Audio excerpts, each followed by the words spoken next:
Welcome everybody to PinstripeChronicles podcast. I am Tats. I'm here with Donald and Rob, and I want to. That's not your name. It's Disney Tats. Come Disney on, Tats. we got the Chronicles of Disney Tats later on. We're gonna find out about Tats' stories of his holiday with Mickey Mouse and Minnie. Yeah, so I just came back from a week in Florida, and the way that the week started, I got a really funny story to share with everybody, and it started right off the bat. Where if anybody knows me, something is going to go wrong at any given time. So we get into the hotel room. It's fine. It's nice. It's clean, simple. And there's a nice couch. I'm like, I'm going to sit on the couch, going to watch a little TV. I go to sit down. I sunk into the couch. So what happened is it was a pull-out couch for a bed. There was no mattress. So as soon as you saw the cushions, you fell into it. And I was kind of stuck for a couple of seconds, and I'm going, and my wife was like, "What happened?" I'm like, "The couch is broken." You know, I know I put on a little weight, but I didn't think I put on that much weight. So this whole fiasco, I feel like I'm stuck, and I finally get myself out, and that was when it hit me that this was just going to be an epic vacation. How long were you stuck in the couch for? Like 5 seconds. But it was just enough for it to be broke the perfect couch. Way to Fine. start a vacation. Happy holidays. Jesus Christ. And in the midst of getting stuck is when I realized, and I just got to thinking that baseball has really stuck itself in a hole with all the way. Oh, man, that is a wonderful segue. They really put themselves in a hole with the fan base with all the bickering back and forth. I just can't I can't figure out why they can't get their acts together, because they really should have had some headway by now to give fans promise that there's going to be a season. And we have not had that at all. What's your feelings on that? I believe that Rob Manfred's been stuck in the couch. Yep. Yeah. What did Joel Sherman say yesterday? That it's 4th and 15 and we're 3rd and 15 and we gained a yard, and it's 4th and 14 now. So it's still terrible, but at least you made a little progress, which is none. Did they do the Joe Judge Neal there? Rob? Might as well have, because every time they say they're meeting, that both sides are coming out of it feeling angry at the other side. So now the owners are the ones who are feeling mad, which I guess they weren't mad before. I don't know who the hell to believe anymore. It's such a fiasco. It's such a S show. It's a crap show. It's bad. And we've been saying this forever. We were saying it before the lockout that it's going to be ugly, and it is ugly. And now the season's not necessarily at risk yet, but spring training is. Yeah. Spring training is really at risk, and it's a joke. It's sad. Baseball's got a huge dark cloud over it right now. Not just this, but the Hall of Fame too, which we'll get into, I'm sure. But everything's bad right now. Baseball sucks. Baseball sucks. No, the problem is as they're getting into pitches and catches that are 2 weeks away, that you're going to have all the setbacks with the pitching staffs. And when baseball actually does get a chance to resume, are they going to the question is, are they going to push back opening day to give everybody the proper time to adequate themselves into their routine? Or are they just going to try to go off like a gangbuster and just try to act like nothing went wrong before opening day? And what I'm trying to get to is the pitchers that really need that time to work themselves in, mainly younger pitchers that don't have the means to keep going all season like some of the veterans do, where you don't have all the facilities in their $1 million homes. They don't have pitching mounds in their backyard. So you're going to have. Are we going to be able to be patient and let the pitchers find their way during the games? So now you're minimizing the quality of play when the games actually matter. Yeah, I mean, that's absolutely true. One thing this could do, if there's any positive to spin on it, is if the season does get shortened, because they have to extend spring training a little bit, because that's more important right now, is making sure everybody's ready. If you rush into the season, you're going to get guys hurt immediately. We saw it last year, right at the beginning of spring. Yeah. If anything, this might shorten the regular season.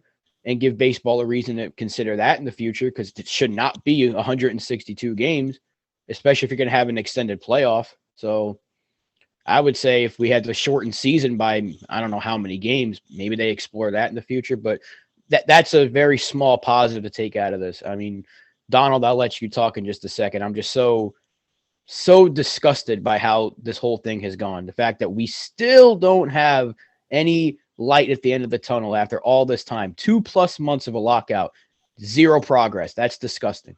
Yeah. Rob, I've been obviously you've been active on social media about this. You recently tweeted that you think a lot of this is also on Tony Clark. Could you explain to the viewers and the listeners why you think that's the case? Well, it takes two sides to come up with this agreement. Everyone, for the longest time, everyone's been saying how bad Manfred is, and rightfully so. He sucks. He's a sneaky little bastard. But he is so bad that it's kind of almost blinded people to not blame the MLBPA and Tony Clark specifically for how bad these negotiations have gone. I mean, this is now 3 straight years that these two sides have been bickering before a season. And every time it's just Manfred this, Manfred that. And again, he sucks. I get it. Blame him as much as you want. But now you're seeing that there's always two sides to this. You have to have the Players Association and you have to have the owners come together to get an agreement. The fact that every single time one side makes an offer to the other, they say, we don't like that. And every change from the PA is just a little bit of money. Okay, well, we'll come down from our original ask of whatever the arbitration numbers were, whatever, all that. And it's just the tiniest little bit of money that they're changing every single time. And now, I mean, I've been saying it, open your eyes a little bit. Tony Clark's no angel. The Players Association, they're fighting for themselves. I get it. And the owners are fighting for themselves. This is all just about money. It's always been about money. But now, because this is so ugly and it's been so long since we've had an actual lockout, you're really seeing that Tony Clark is as much of a reason to blame for this as Manfred is. And I just wish more people would feel that same way, because it's not just Manfred. He's terrible, but it's not just him. Tony Clark, terrible as well. We said it a few weeks ago, 1A and 1B. There it is. They're not negotiating in good faith. I really don't believe that the MLB Players Union is negotiating in good faith. I think that they've got entrenched on one side, and I believe that the owners are entrenched on another. I mean, we already saw the financial disparity between the two in the negotiating. It's almost laughable, the disparity. How is this going to get fixed in time? I mean, obviously, pitchers and catchers is out. That's just not happening. That's going to be moved on significantly. It's frustrating. I'm a complete agreement, actually. A lot of this is the MLBPU as well. But it's because Manfred is so unlikable. How could you possibly go on his side or the owner's side? That's the thing, you know what I mean? Well, the fans will always be on the side of the players, because they're the people that we invest in.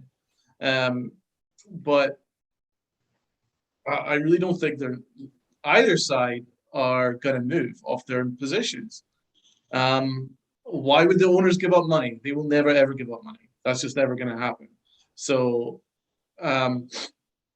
as fans, can we possibly be in the side of the owners and Manfred? Never.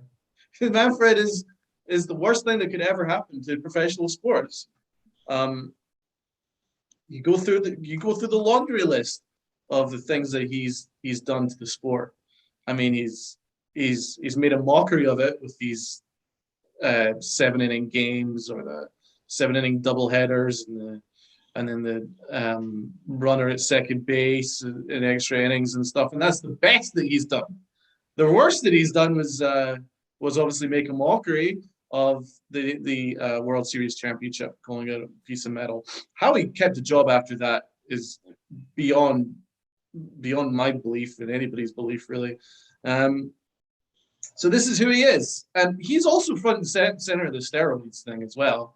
I mean, to think that he didn't know what was really going on behind the scenes. He was Bud Selig's lawyer. He knew exactly what was going on. So he's complicit in everything. He is a weasel. And you can't blame the Players Union for not wanting to negotiate in good faith with him, because he's such a weasel. But it is a sport. It's the fan sport. It's the fans that put money towards the teams.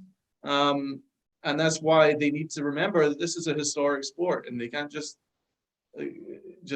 be so conscious of their finances. They've already messed up the shortened season with a 60-game nonsense, where every other sport managed to put a product on the field, and baseball couldn't do it. Basketball managed to put together an excellent thing in your new favorite place, Disney. They managed to put together a fantastic product, and the NFL was terrific. And baseball, we're still fighting and scrapping over the last piece of breadcrumbs. So you wonder why baseball is losing popularity. So, and just when they were starting to get it back after a strong year for the Asian market, with Ohtani being generational and really good World Series and interest being propped up again, they go and do this, and now we're right back to where we were. And also the offseason, the start of the offseason, people were in tune. People were tuned in. They were like, wow, this is fun. This is a fun offseason. There's like a deadline and everyone's rushing to get deals done. And then this is how they ride the momentum to basically napalm the sport. Yeah, well, that's why they keep burying themselves. And when we started claiming that this all started in 2020, you had, like you mentioned, basketball, but also hockey. They were in the middle of their seasons and figured it out super quick on how to safely carry on with their sport. And baseball's like, well, we're just going to argue with each other and aggravate the fans. And maybe they'll come back. Maybe they won't. I still have millions and billions. So it doesn't matter. I'm glad you brought up safety, because if this was a safety aspect that they were fighting over, then fine. But that's the thing. They weren't fighting over the safety aspect.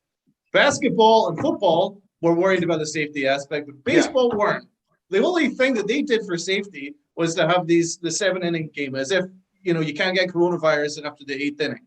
So stop it. They were fighting over finances. So you're quite right, Tats. That's all it was.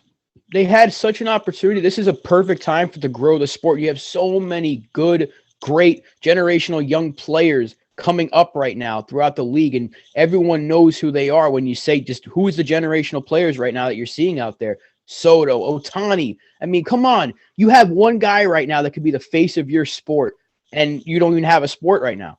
The guy just made the cover of MLB 22, and everyone's discussing that. Like, oh, should he be on the cover? Should he not be on the cover? That's a generational player. That's the face of baseball right there. And it's a big thing because a lot of people said he couldn't because he couldn't speak English or he's not from America or whatever. Who cares? The guy's amazing. And here he is, a great moment right now. He's on the cover of your sports game, but you don't have a sport, right? You don't have a sport. You don't have a sport. We don't have anybody on the website. We don't have anybody on the website.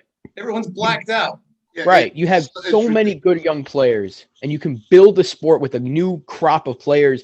Like we had the steroid guys in the 90s, but everyone loved that time, right? Well, right now we have guys like Tatis, Ohtani, Soto. The list goes on and on. Acuna. I mean, I can keep going on and on, but you have all these great players that people want to see play, and we can't because these two sides are so greedy in what they want. They can't come together, and that's why I said at the very start of this, I'm on the fan side. I'm not picking sides here. I'm on the fan side because we're the ones who are suffering. The players are going to get paid once this ends. They're going to get their money. The owners already have their money, and they're going to get it. We're the ones who are suffering because the product we want to see, we're being locked out of. We're locked out of baseball, not them, because they're still going to get their monny. That's how it is. Over under. How much did the NFL average in views at the weekend for the championship games?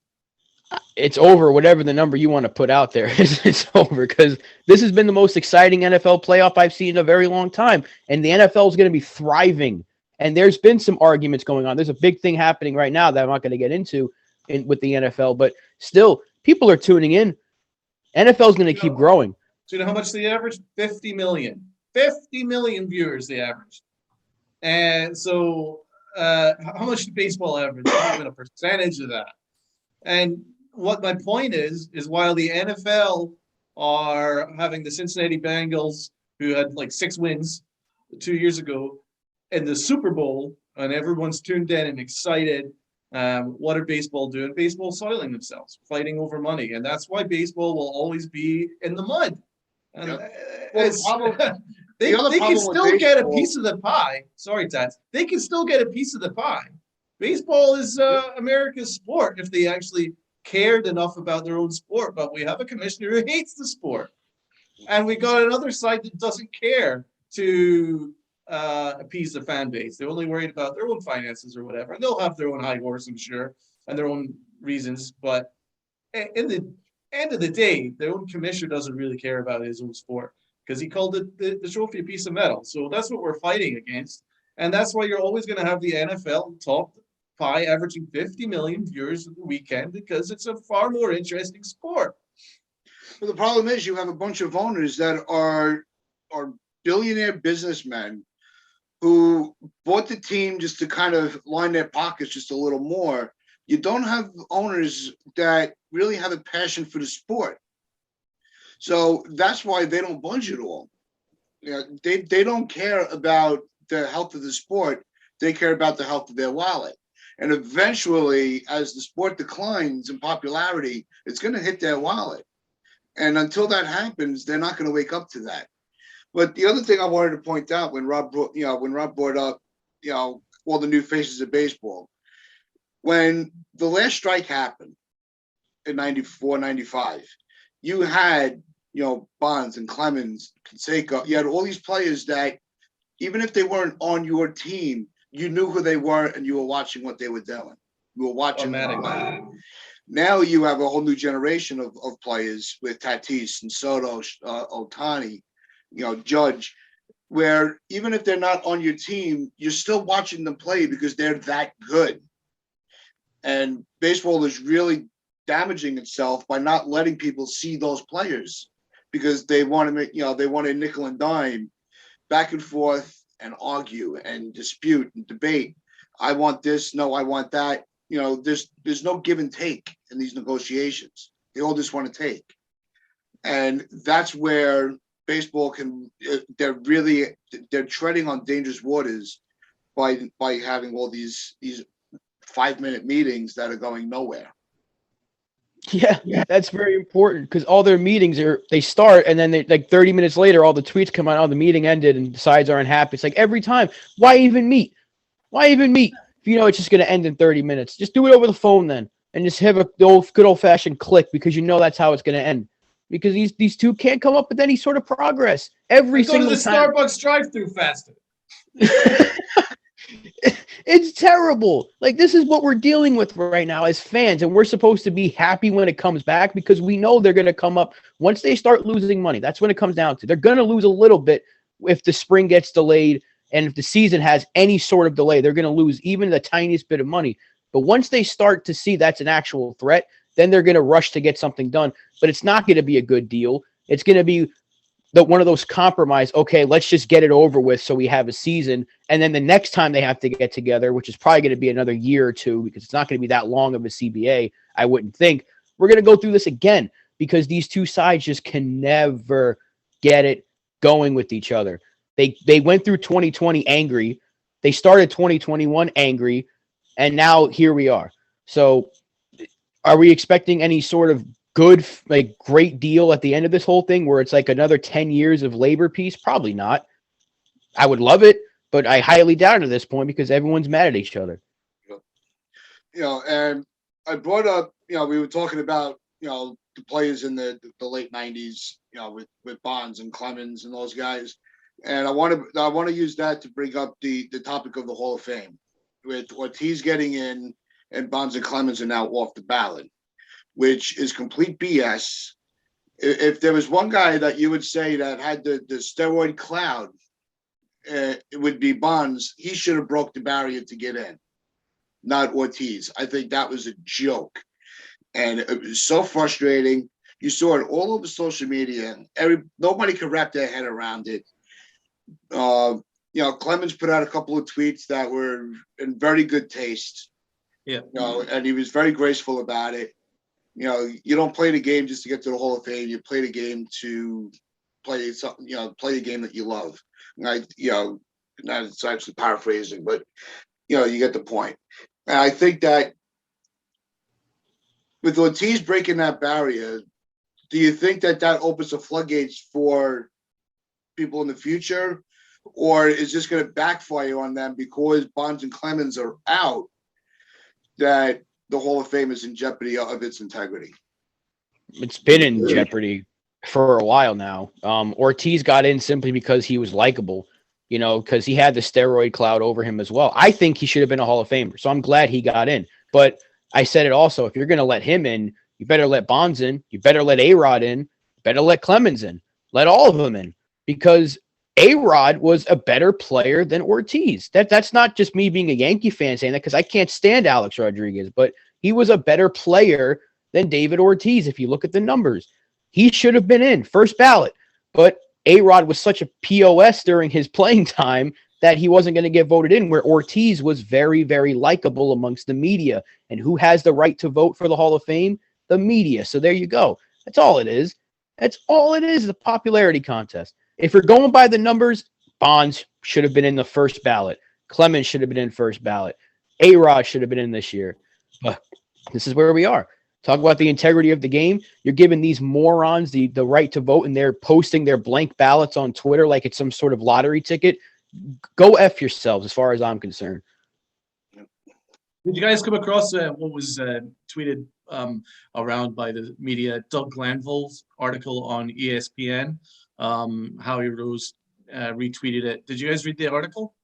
No, refresh everybody. Right. So Doug Glanville says here, how can we celebrate anyone who clearly leveraged unfair advantages in order to win? We want to enshrine these men for what? For having a better pharmacist? So that was his article was very much in support of Barry Bonds not being in the Hall of Fame. My biggest takeaway from that is, first of all, Doug Glanville. Second of all, can you really say, oh, who's got a better pharmacist? Well, Barry Bonds. This is Barry Bonds. Barry Bonds was a Hall of Famer as a player even before there was any cloud of allegations against him. He was a wonderful player, generational, one of the greatest of all time. And that was even before his body turned into the Hulk. So that's where that point falls mute as far as I'm concerned. Roger Clemens was incredible at the start of his career before there was even any discussion of steroids. Steroids is such a difficult conversation to have because you don't know what effect it had. Chuck Knobloch of the Yankees took steroids. What did it do for him? Nothing. He stunk. All it did was it maybe helped him throw the ball farther into the stands when he had the yips. So I don't know what difference it really made to Chuck Knobloch, right? So you got dudes like Roger Clemens is pitching into, he's like 42, and he's pitching a 1 ERA. Now, we don't know whether it added miles per hour to his fastball or added longevity to the sport, to his career. We don't know that. I think it's probably the latter. We don't know what the steroids did. It might have added longevity to a pitcher's career. I know that Andy Pettitte used it briefly in order to help him recover from an injury in order to get back faster for his teammates. Now, I'm not justifying cheating. That's not my point is. But what my point is that we don't really know at that time exactly what it did. Well, yeah. Now, it probably added 10 or 15 home runs to your season, maybe even 20. I don't dispute that. And I think there's certain players where it turned dudes that were very average home run hitters to very, very good to help them get careers and get them The problem is big money contracts, right? So I'm sure there's an aspect of that. But when you're looking at dudes like Roger Clemens and Barry Bonds, and I'll even go as far as to say A-Rod, those dudes were Hall of Fame talents. Barry Bonds was a phenomenal player, all-around player, right? He added home runs later. Alex Rodriguez was the best third baseman, a phenomenal shortstop, an incredible hitter that batted over 300. And he did all that over a long span of time, and he hit home runs, and he was a terrific player. And he's not even in the conversation anymore because he was caught cheating. But did Roger Clemens get caught? No. Did Barry Bonds get caught? No. So how are they ostracized, but it's okay for Ortiz? And if you look at Ortiz, after Minnesota, it's a little bit interesting how he went from an okay player to a Hall of Famer. Riddle me that. Well, the problem, yeah, no, exactly, is you can't. It's can't be explained. But the other thing is, and we talked about this a couple weeks ago, where I was very against the steroid guys getting in, and then with some good arguments from you guys and logical thinking, it turned my perspective around where I'm like, you know what? If the Hall of Fame is supposed to be a museum for the history of the game, but you can't pick and choose what history you want to tell, especially when the league itself was condoning this act because it was saving their sport. So now you want to say, well, that, you know, we're not going to let anybody know that happened. We're going to keep that in the back. You know, it doesn't work that way. History is ugly at times, but it has to be told. So baseball, again, is doing it wrong. And I know the Hall of Fame and the MLB are two different entities, but the MLB writers themselves should be held accountable for what they're doing to the Hall of Fame. You know, we've had a lot of bad history in this country. That goes without saying. But not telling that history doesn't make it not have happened. It still happened. Well, it still helped a lot of people profit. So these owners wouldn't have the value in these franchises if it wasn't for that era. Let's be honest about that. I could take it a step further. Curt Schilling is not involved in steroids at all, but he's out of the Hall of Fame discussion. Why? Because he's not a nice guy. So what is this? Is it a nice guy fame? There's a Hall of Fame of nice guys. Because David Ortiz is beloved, right? And he got in the Hall of Fame. But there is as much steroids allegations about him, not to be accusatory, because I like Ortiz as a person. I think he's a great guy. And I was an incredible hitter. But let's be honest, he had exactly the same allegations against him as Barry Bonds and Roger Clemens. So what Ortiz, is the way I put Ortiz is he was a very likable enemy. That's what I'm saying. But he was, if you look at them, the three of them, there's no comparison. Clemens and Bonds are two of the greatest players ever. David Ortiz isn't. He's a DH. He could play the field. He was an awful first baseman. He was a liability out there, but he hit the ball to the moon. So, but because he's a nice guy, and he wasn't a great hitter his entire career. He was only great when he hit Boston. He was an average player in Minnesota. Barry Bonds was phenomenal from start to finish. Roger Clemens was phenomenal everywhere he went. Everywhere. Yeah, but it's because David Ortiz is a nice guy, he gets in the Hall of Fame. Curt Schilling is a bad guy, and he doesn't get in the Hall of Fame. So what sense does that make? It's all popularity. This is why I think we need to have a whole new way of voting, because these baseball writers, the BBWAA, they suck, and they have this whole ego to them that they're better than you because they have the right to vote. And this is why I can't stand that they post their blank ballots and say, "Look what I did." It's like everyone just attacks you like you're an idiot. You have the prestige. You have the prestige of being able to vote for the Hall of Fame, and you turn in a blank ballot. Not only do you turn it in a blank ballot, but you post it on Twitter saying, "I'm not voting for anybody."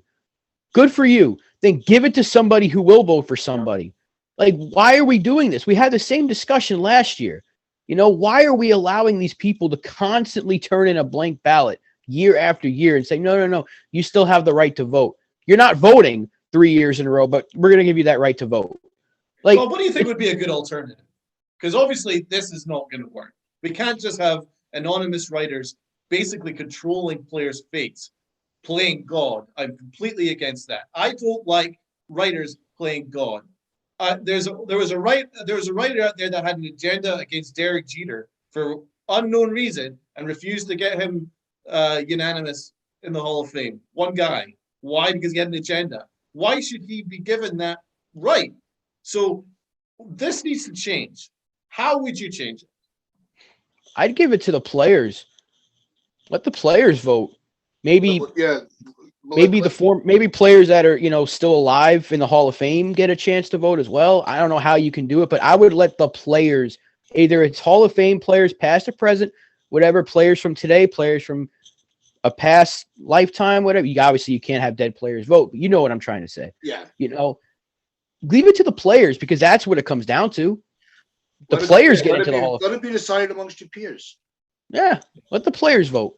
I would rather have someone like Aaron Judge be able to vote on a Hall of Fame player than John Heyman. Just throw a name out there, or Bob Nightingale. Would you rather have Bob Nightingale give out a vote about a player or Fernando Tatis? Yeah, I would even go and have kind of a mixture of like the fans vote for a percentage, the players vote for a percentage, and like 10 national writers that are respected to come together. National writers, not like regional ones, but national writers come together, and then all the votes are kind of combined. They're just average it out. I think they could work something out similar. Yeah, no, the players definitely need to, and I think it would help a lot of the younger players to appreciate the history of the game and what they're playing, what they can play for. I think that could be a motivating factor also with some of these young players. Bonds would have been in if it was up to the players. Oh, Guaranteed. Every player is saying, why isn't Bonds in? Bonds should be in. We have former all over social media. Everybody football players and the players. Fans and the players. They should be athletes. Athletes respect other athletes. Yeah. They're the best judges. If anyone is the best judge, it's your own peers. Yeah. Yeah, I know, having the backfire of having players vote is, well, I don't want to be scorned in the future, so I'm just going to vote. So obviously you can't, how you put the pressure on the players to make that decision? Because if somebody is a really big fan of a player, they're going to give them the edge over somebody that might have better numbers, which goes right back to what the writers do right now. Well, they didn't let me get an interview, so I'm not giving them the benefit of of a vote. So you can still have that same issue with no matter who votes. Ortiz hit a game-winning home run against me that kept me out of the playoffs, so screw him. Mm-hmm. So regardless of which way you have the votes going in, there's going to be, a bias and you're going to have that kind of corruption to it. So, well, we know that there's writers that have an East Coast bias. Oh yeah, and especially New York. So when a Yankee is involved, they will try their best to look at ways not to vote them in rather than ways to vote them in. Yeah. All right. So before we start wrapping this up, I do have one more special story to tell from my vacation, and this one is the cream of the crop. I don't think this story will ever be topped, and you'll hear why right now. Where we dragged my nephew, who was there for the first time, and his girlfriend. He came on vacation with us. And of course, whenever you go to Disney, you have to do what's a small world. Oh. So this gets good, Rob. Just listen. Now, if anybody has ever seen the Family Guy episode where Stewie is kidnapped, they take him and they put him in the ride. Okay. What I told my nephew is after that Family Guy episode, Disney put a hidden Stewie in the ride. So now halfway through the ride, my wife and I, we look over and he has the most intense look on his face. And we're like, what are you doing? And all he said was, I'm looking for Stewie. And we were crying so hard from laughing that we actually had this. He's 20 years old, mind you. He's 20 years old. We had him looking for Stewie the whole night. Let me get this straight, Tats. You forced a 20-year-old to go on that abomination of a ride. It's a small world. Did. That is, first of all, that's a crime. Second of all, then you've made this 20-year-old grown as adult look for a freaking non-existent Stewie. That's diabolical. I'm gonna call the police. That's For not what? nice. Writing in the small world or this Oh, the yeah. animated character? Yeah, because first of all, I just Where's personally, Stewie? I Where's don't my like Stewie? Damn it! personally, I don't like Family Guy, but that is a heck of a prank you pulled. But It's a Small World is a terrifying ride if you've ever been on it. It's terrifying. It's scary. Having a bunch of people sing to you the whole time. Ugh, who wants that? My God. I don't like it. It's That if sounds you've like never that been sounds like on it. that sounds like the Harmony Hut in Adam's Family Values. It's That's very, very that it's sounds bad. scary. And the So whole what other area, ride- if I'm remembering correctly, the whole area outside of the ride, they're singing. So like while you're waiting to go on the ride, they're still singing. I don't know if they changed it because it's been a while since I've been there, but Disney Tats could tell us is it No, still they is. don't play it anymore. I'd end up in therapy. But they with did that. used to do That's traumatizing. That It is is traumatizing. Avoid that area. Would at all have costs. my therapist would have a field day about that. All right, Tats. What other rides did you go on? But we did the Tower of Terror. That's always a staple that you got to go on. Rock and Roller Coaster, Space Mountain. And then a lot of, unfortunately, because of the weather and all the changes from COVID, that a lot of the stuff from Disney wasn't there like it used to be. So they didn't have like the performers in Epcot. So some of the shows would change because it was too interactive. So that Like the kind of took Indiana away a Jones little- thing? Well, the other funny thing is we were able to get on the last show of the Indiana Jones. Nice. And where I don't know if everybody's been there, so I don't want to spoil it too much. But right when the ball comes down and starts to roll, it got stuck. So they had to play it off like they were cutting, they were doing a cut and a reset from the director, and they ended up not being able to finish the show. And so we kind of got gypped out of that. But that was really the only real big mishap from the whole trip. Disney Tats is luck. You're right, man. Bad luck follows you everywhere you go. Bad luck Tats. That's what I'm gonna call you now. Man fell through a couch 10 seconds into his vacation, and then literally has a show just get canceled on him. And then you had to go to Baltimore just to get back to New York. Yeah. Yeah, because of the storm. He was supposed to fly home Saturday. We ended up getting home last night. That's karma for pulling that sick prank on a 20-year-old. It's a Small World. There you go. That's your karma. You didn't get to see the show, and you had to go in Baltimore. There you go. He ended up in Baltimore for that. That's true, man. It was better That's than having karma to for Boston. Oh, that's true. That's a good point. It could have been worse. It can always be worse. That's gonna wrap things up for us. You have a kid looking for an animated character on a real life ride. Yep. And he bought it, which also raises some serious questions about your nephew. But that's for another podcast. And he watches us every day. So nice to meet you. Sorry for sharing that story, but it just had to be told. I feel bad for him. I feel very bad for him. But I just want to thank everybody for watching. This is Pinstripe Chronicles on SportsWire Radio. Just remember, like, share, comment, and subscribe. Check out our social media. Have a great day. Wear your pinstripes with pride and play hard. Where's Stewie?